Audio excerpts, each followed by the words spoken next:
Hi, I'm Dr. David A. Paprota, Executive Director of Critical Concepts and Strategies, CCS Test Prep, and retired Chief of Police. I've created this video to assist serious New Jersey State Police candidates in understanding the New Jersey State Police selection process and what you can expect moving forward in becoming a New Jersey State Trooper. First off, the process starts now. At the time you're watching this video, you're educating yourself as to the process.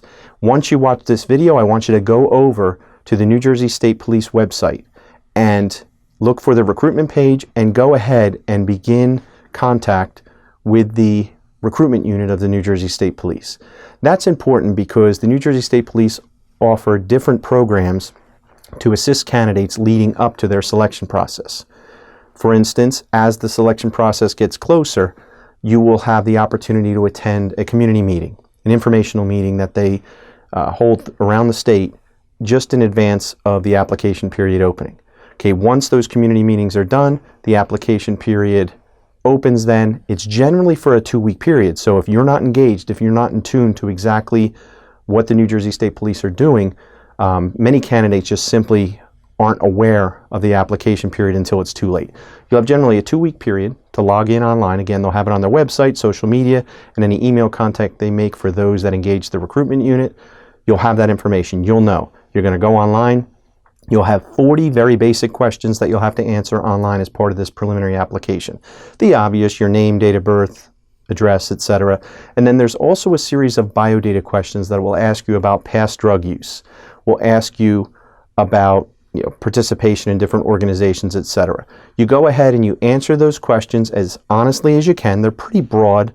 So again, when they ask you for a number of organizations you participated in, a number of volunteer activities you participated in, really think about it. Go ahead and make side notes for yourself as far as what activities you're going to be citing. You're only going to give a number, 5, 7, 10, whatever the number is, but go ahead and make a side note of that as you're completing the application. Once you complete the application, you are going to go ahead and take advantage of printing it out. Make sure you print out that application, you have it, have your notes, clarify your responses as far as side notes that you'll have, and keep that in a folder. Once that application is submitted, you're now eligible to be assigned to come for a physical assessment. A PT assessment is a part of the initial stage in the process. Pass, fail, it's just 3 exercises, but what you need to understand that many candidates don't realize until it's too late, you must physically prepare for the PT test. The PT qualifier, the assessment that keeps you from getting to the written if you don't pass, is something that if you show up not prepared to do strict form push-ups, strict form sit-ups, and a 1.5 mile run, it's simply not going to work for you. Go into the gym doing bench press, doing pull-ups, doing certain type of exercises that you're good at, that you're comfortable with, isn't good enough. You must do strict form push-ups, sit-ups, and you must be able to do the 1.5 mile run in sufficient time. So all of those standards are listed on my website, and the New Jersey State Police have them listed as well. That's no mystery to you. The strict form push-ups, you must look at the video, watch the video, practice those exact push-ups well beyond the standards. So the way they have it set up is a 7-point system per exercise, max score of 21, minimum score of 15. So you can go ahead and assess yourself and make sure you're at least that 15 level. Of course, if you're truly competitive, whether male, female, whether a college athlete or someone that hasn't participated in organized sports, you can certainly train yourself to do the max number of push-ups. You can certainly train yourself to do the max number of sit-ups, and you can certainly train yourself to do a distance run with a level of comfort to be able to do it in a timely manner to achieve a very high score. You want between a 19 and a 21 at a minimum on it, but of course they're allowing for as low as a 15, 5 points per exercise on average. Again, you could have a stronger exercise and a weaker exercise and make it through, but you need to get past that step. Again, pass, fail as far as moving on. Once you're done with the physical, again, they'll send you a notification of a date, time to show up at Sea Girt at the Academy, and they'll give you very specific information on what you need when you show up for your physical assessment. Once the physical assessment is done, you need to be prepared. because your written test date could literally be a week later. Could be 2-3 weeks later. It could be as quick as just days after the physical assessment. That does catch some candidates by surprise. So any preparation for the written exam should be in advance of that. Most often it's going, your preparation for the written exam is going to be in advance of you even taking the physical. Again, I started this video by saying this is for serious New Jersey State Police candidates. If there's any question in your mind about being able to pass the physical, I don't know that you're going to make it through the academy. You need to be at a point where you know you can do the exercises, you know you can pass, you can do well beyond the standards required.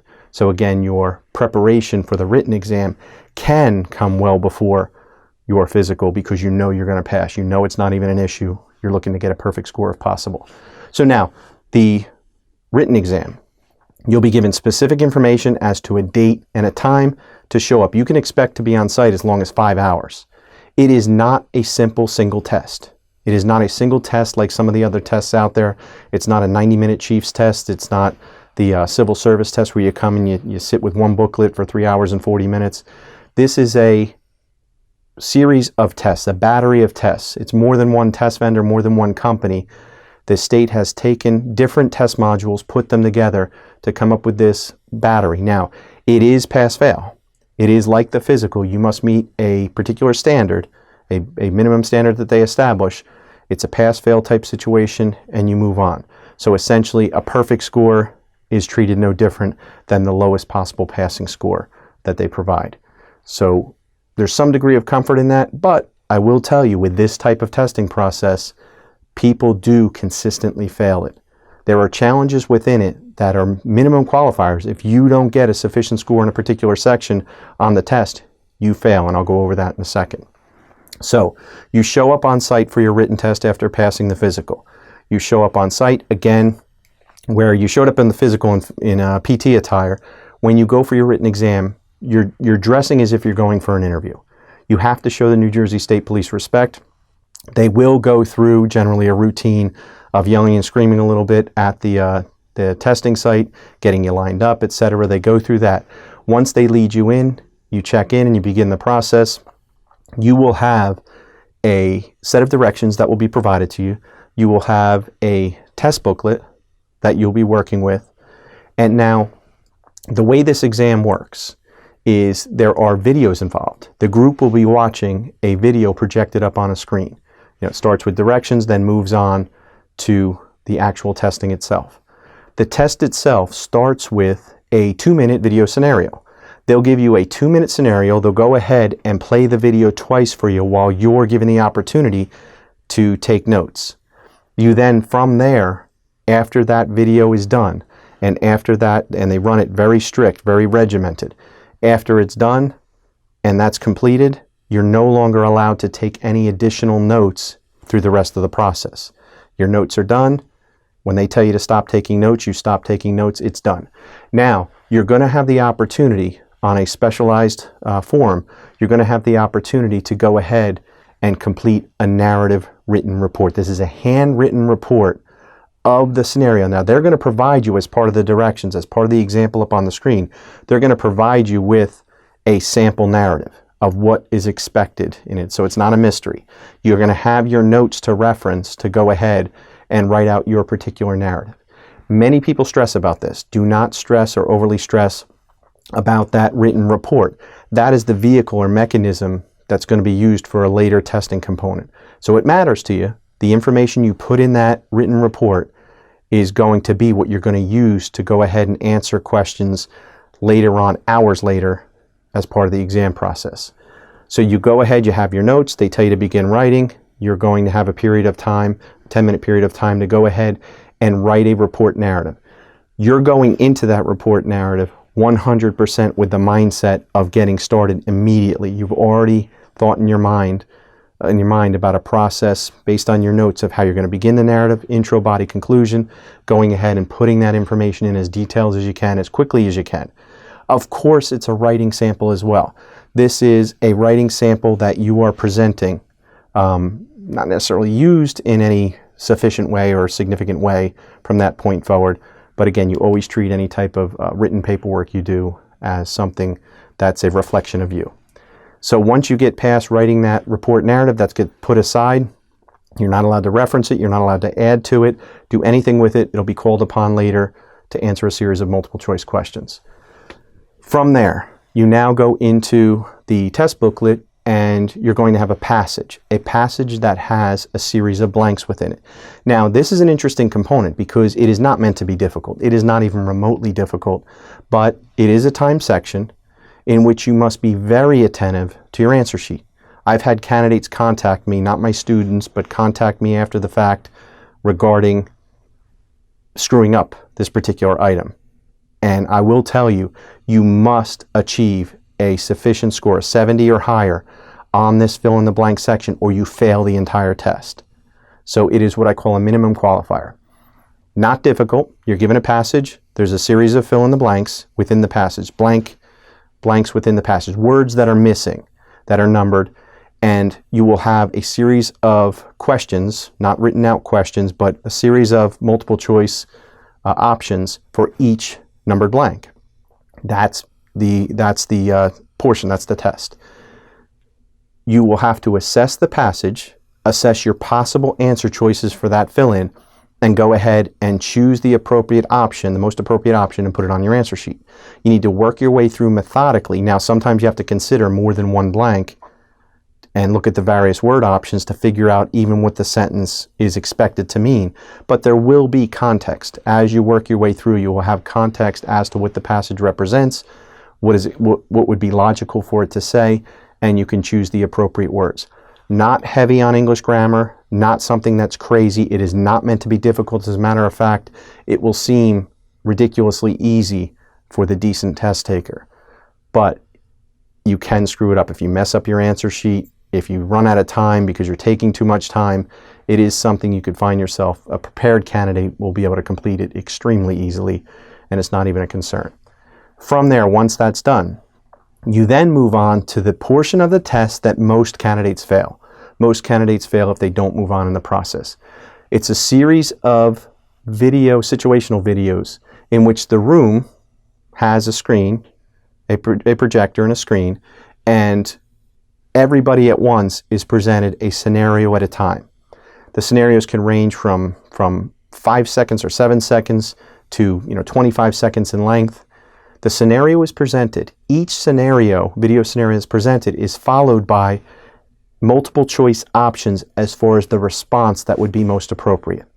So now you have your answer sheet in which you're going to be documenting your answers. You don't get to see these twice. You don't get to go back and do them over again. The videos progress relatively quickly to where you have your 10 seconds to formulate a response and put it on your answer sheet, and it moves to the next video.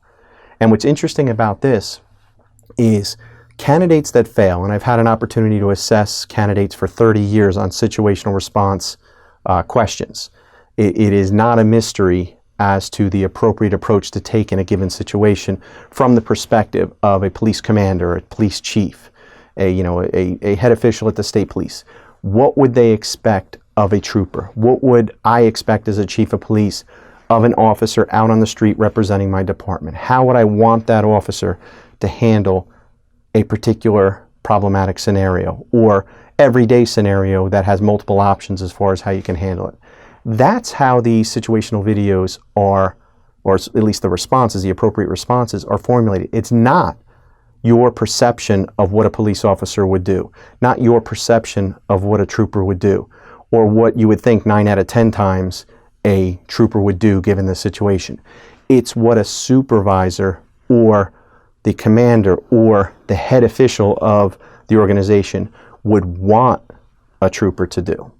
So again, these scenarios are not difficult. It's your basic field training type exercises for a new officer, a new trooper. Basic stuff that a field training officer would cover with an officer or a trooper out on the street. Basic everyday things, nothing crazy. They're produced videos.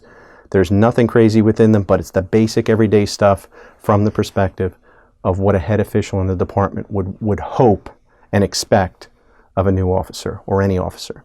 Okay, so keeping that in perspective, you have to be prepared to assess a situation very quickly, go ahead and pick from responses, and you're given the direction that every response option is possible. Every response option is doable. It is an option you can choose, and there is different aspects of the directions you're given that I won't cover here that actually guide you in some of the most appropriate responses given a situation. So it ranges from the most basic and mundane interaction that an officer can have all the way to, the most serious, potentially deadly force type situation that an officer can have. So it's really good test component. Now, what makes this test component unique and different than many of the other types of pre-employment testing that's out there is this is actual legitimate actions that an officer would take. So in theory, a trained police officer, someone that's been through law enforcement training, legitimate law enforcement training, should be able to sit and watch these, as many as 50 videos and easily respond to each with the most appropriate response. My experience has been, again, what a police officer may do versus what they should do keeps that from being an automatic qualifier. No shortage of officers answer these situational videos incorrectly based on their own practical experience, as opposed to thinking in terms of what would my supervisor really want me to do. So again, seemingly easy. I've had opportunity to assess candidates from around the country with situations and appropriate responses over the years, and I'm always amazed at the difficulty that even experienced police officers have in taking this type of testing and passing it sufficiently. Again, if you go in with the appropriate mindset, you go in with the appropriate forethought and training, you easily can ace this type of testing. It's not rocket science, but there is a significant amount of knowledge needed to understand what is expected of an officer in those situations. So again, that's part of the prep and training process, and actually helps as far as candidates knowing expectations, what's expected of them actually on the job itself. Okay, so you work your way through that. That is a very challenging and tedious section as you work your way through. It takes time to go through that. Now, a significant amount of time has passed already in this testing process, this long period that you're at the testing site. Once you get done with the video series, now you circle back to that initial 2-minute video that you watched. That 2-minute video that was played twice for you and you took notes. Those notes then ended up being that written report narrative that you had to produce. Now you're in a situation where you have to answer very detailed, multiple choice questions about that scenario. So in part, this is memorization. It's memorization with an aid of your report that you wrote detailing the facts. No doubt there's going to be aspects of the scenario, details that you didn't include in your report. You're not being scored on that. You're being scored on what you actually have as a multiple choice answer. So if it's a color of a vehicle, if it's a direction of travel, think in terms of, again, through proper preparation, basically the mental checklist that you'll go through on the road as a police officer and handling any type of incident. If you appropriately went through those thought processes in assessing the details of the scene and incorporating that in your report, not so difficult.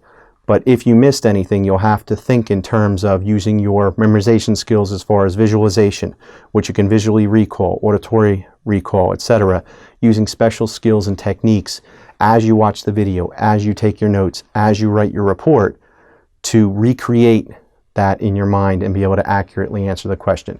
From my students, I fully expect my students to be able to get all of the questions correct in this particular portion, just like with the fill in the blanks and even with the scenarios, the video scenarios.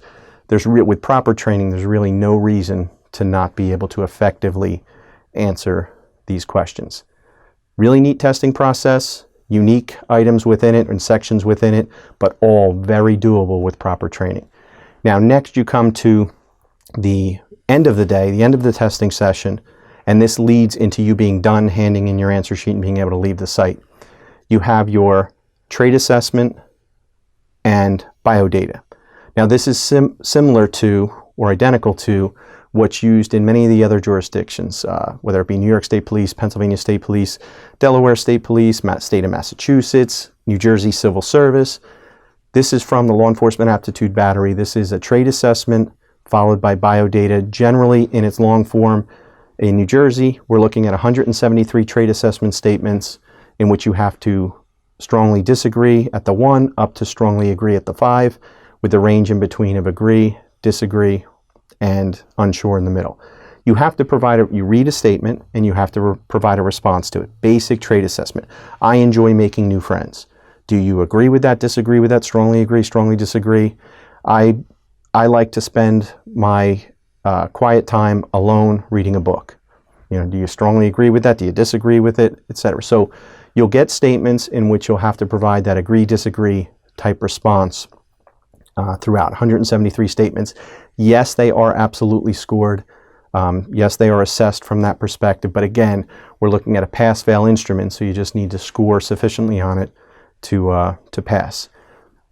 Biodata, 108 in its longest form in New Jersey, 108 biodata questions. Now, these are questions that are asked of you both from the perspective of essentially like resume questions, your GPA in high school, where you graduated in your high school class, those type common questions that you would think in terms of looking at your resume and scoring your resume, as well as some, again, situational behavioral type questions where if you were lost in the woods, if you were lost, what action would you take at that point that you realize you're lost? And then there's 5 different potential responses. You choose the response that best fits you. So trade assessment, biodata, you work your way through those relatively quickly. You're talking about an hour to complete the 2 sections, possibly longer for many candidates. And then you're done with the testing process. You hand in your stuff, you leave the site, and you wait to get that notification that you've sufficiently passed and are now in position to be considered to move on into the background. Now, this is where once you get through the application, the PT test, the written exam day, and now you get that email notification that you're going to either be provided with a background packet and you're assigned to a particular class for processing, the next state police class or the one thereafter. They may let you know right then and there with that response that you're going to get a background packet that has to be completed by a particular day. They usually give you about 20-25 days to complete and submit this very, very detailed and comprehensive background packet, which includes obtaining your medical records for the past, as many as 7 years. Any doctor you've been to, having to get copies of those medical records, there's a lot involved in it. You have to truly be committed to the process to go ahead and get that packet done. You dot your I's, you cross your T's, and you better understand that any mistake you made, any omission, anything in it that's not correct, you're going to be confronted on that throughout the process. And literally the state police make you prepare a written paragraph or 2, a narrative on every issue that goes in your file, that goes in your hiring file or selection process file, your background file. So right from the start, you have to be very detail oriented, read the question in the background packet, ensure you are answering the question that's asked in a detailed way that's easily understandable. You must provide every copies of every document that they ask for. Make sure you submit a completed and fully compliant background packet. Now, once you go ahead and you submit that, now your background investigator has the information he or she needs to start working on a background, and your next step in the process is going to be the panel interview. The panel interview is a structured, pre-formatted interview process.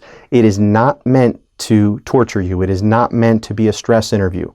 It is meant to process a significant number of potential candidates or candidates that are potential hires and decide again whether or not you pass or fail, whether or not you're going to move on in the process.